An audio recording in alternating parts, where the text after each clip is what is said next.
주역이라는 아주 오래된 암호가 지금 우리가 살고 있는 이 세상을 어떻게 움직이고 있는지 오늘 그 비밀을 한번 파헤쳐 보겠습니다.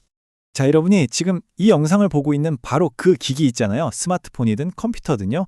그거랑 무려 3000년 전에 쓰인 신비한 책 사이에 대체 무슨 상관이 있을까요?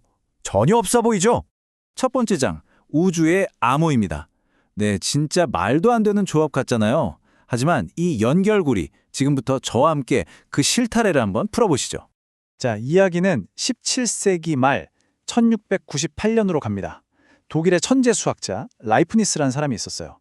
이 사람이 중국에 갔던 선교사한테서 주역의 64궤라는 걸 딱 보게 된 거예요. 근데 보니까 세상에 그냥 작대기 하나랑 중간이 끊어진 작대기, 딱 이 두 가지로 세상 만물을 다 표현한다는 거 아니겠어요? 여기서 라이프니스가 엄청난 영감을 받습니다. 아, 이거다 싶었던 거죠. 그리고 이게 바로 오늘날 우리가 쓰는 모든 컴퓨터의 언어 1과 0으로 이루어진 이진법의 탄생으로 이어집니다. 정말 놀랍지 않나요?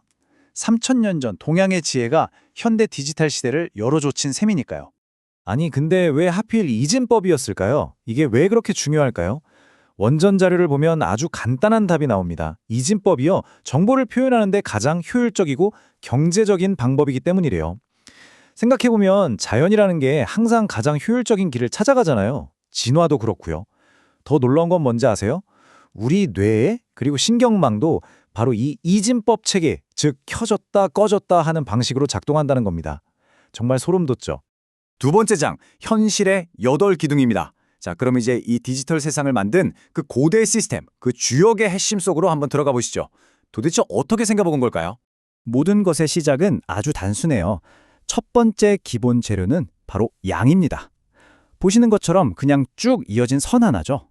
이건 아주 능동적이고 창조적이고 강한 힘을 상징해요.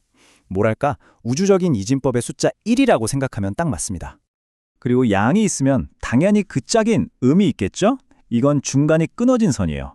양과는 반대로 모든 걸 받아들이고 부드럽고 순응하는 원리를 나타내요. 네, 감이 오시죠? 이게 바로 숫자 0입니다. 1과 0, 양과 모든 건 여기서부터 시작돼요. 원전에서도 이렇게 말합니다. 태극에서 음양이 나오고 음양이 사상을 낳고 사상이 팔괘를 낳는다. 뭔가 복잡해 보이지만 사실 간단해요. 이 단순한 선 두 개가 레고 블럭처럼 쌓이면서 점점 더 복잡하고 정교한 의미를 만들어내는 거죠. 그럼 어떻게 발전하는지 한번 볼까요? 바로 이겁니다. 이 부분이 정말 재밌어요. 아까 그 단순한 음과 양선들이요, 이제 3개씩 한 팀을 이룹니다. 그렇게 해서 만들어진 8개의 조합이 바로 8개예요. 그리고 이 8개가 각각 하늘, 땅, 바람, 불 같은 우주의 기본 요소들을 상징하게 되는 거죠. 예를 들어 강한 양 3개가 모인 건은 하늘을, 부드러운 3개가 모인 고는 땅을 상징하는 식이에요. 정말 신기하죠? 세 번째 장, 삶을 위한 언어입니다. 맞아요. 이 8궤라는 건 그냥 우주가 어쩌고 하는 추상적인 얘기에서 끝나지 않아요. 이게 바로 우리 삶의 온갖 복잡한 상황들을 읽어내고 해석하는 아주 정교한 언어가 되거든요. 예를 들어 볼까요? 여기 똑같이 움직임을 나타내는 2개의 궤, 진과 손이 있습니다. 근데 그 느낌이 완전 달라요. 원전 자료에 따르면요, 진은 천둥처럼 군대가 행진하는 것처럼 아주 육중하고 강력한 움직임이에요. 반면에 손은 바람처럼 소풍 나온 가족들이 한가롭게 걷거나 새가 가볍게 날개짓하는 그런 부드러운 움직임이죠. 어때요? 그냥 움직임이라고 하는 것보다 훨씬 구체적으로 와닿지 않나요? 다른 궤들도 마찬가지예요. 가는 산처럼 딱 멈춰서 안정된 상태를, 태는 호수처럼 모든 걸 담아내는 기쁨과 수용을 뜻해요. 또 재밌는 게 감은 물을 상징하는데 이건 혼돈이나 감정의 소용돌이를 의미한대요. 원전에서는 이걸 여인의 마음에 비유하면서 분석하려 들지 말고 조심스럽게 이해해야 한다고 말하기도 해요.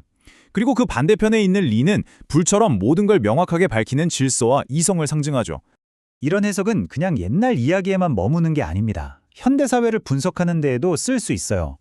예를 들어 원전 자료의 저자는 천풍구라는 궤를 대세의 흐름을 거스르는 것이라고 풀이하면서 이걸 현대 정치 상황에 빗대어 설명하기도 합니다. 물론 저희가 어떤 정치적 입장을 지지하는 건 절대 아니고요. 단지 이 고대의 코드가 오늘날 어떻게 활용될 수 있는지 그 한 가지 사례를 자료의 근거에서 보여드리는 것뿐입니다. 네 번째 장, 인체의 고대 청사진입니다. 자, 지금까지는 우주와 사회에 대한 이야기였죠? 이제부터가 어쩌면 가장 놀라운 부분일지도 모릅니다. 이 고대의 코드가 바로 우리 몸과도 연결되어 있다는 사실 들어보셨나요? 네, 맞습니다. 이 코드는 거대한 우주만을 위한 게 아니에요. 바로 여러분, 우리 자신을 위한 것이기도 합니다. 전통 한의학의 족태음 비경이라는 게 있어요. 여기서 비장이라고 하면 우리가 아는 그 장기만을 뜻하는 게 아니에요. 그보다는 하나의 에너지 시스템에 가까운데 이게 사려, 즉 우리가 하는 걱정이나 지나친 생각 같은 감정과 아주 깊이 연결되어 있다고 봅니다. 고대 의학서적인 황제내경을 보면 이런 말이 나와요. 생각이 많으면 기가 뭉친다. 바로 이 악순환의 고리를 보여주는 건데요. 우리가 걱정을 너무 많이 하면 이 비장의 에너지가 꽉 막혀버리는 거예요. 그럼 어떻게 될까요? 소화도 안 되고 쉽게 피곤해지고 몸이 붓는 거죠. 결국엔 몸도 마음도 천근만근 무거워지는 겁니다. 다들 경험해 보셨죠? 정말 놀랍게도 한의학에서는 바로 이 주역의 괴를 가지고 사람의 몸과 마음 상태를 진단하기도 해요. 예를 들어 지풍승괴가 나오면 이 사람은 생각이 아주 건강하고 생산적으로 잘 자라고 있구나 하고 보는 거고요. 풍지관괴는 생각이 안으로 향하는 명상과 같은 상태를 말해요.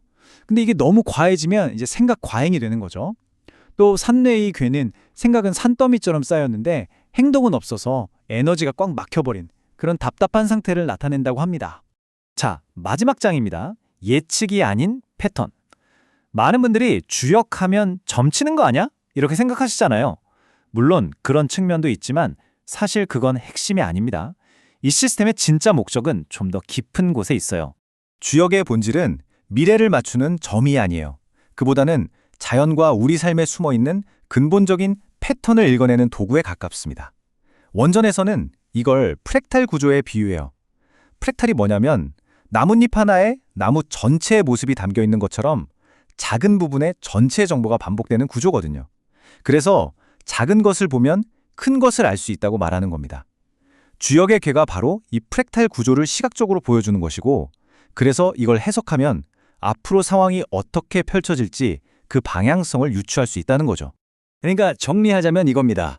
주역은 우리 눈에 보이지 않는 거대한 우주의 질서부터 복잡한 인간 사회의 흐름, 심지어 내 몸 안의 건강 상태까지 이 모든 것을 관통하는 반복적인 패턴을 알아차리게 해주는 아주 강력한 언어인 셈입니다. 그럼 마지막으로 여러분께 질문 하나를 던지면서 마무리할까 합니다.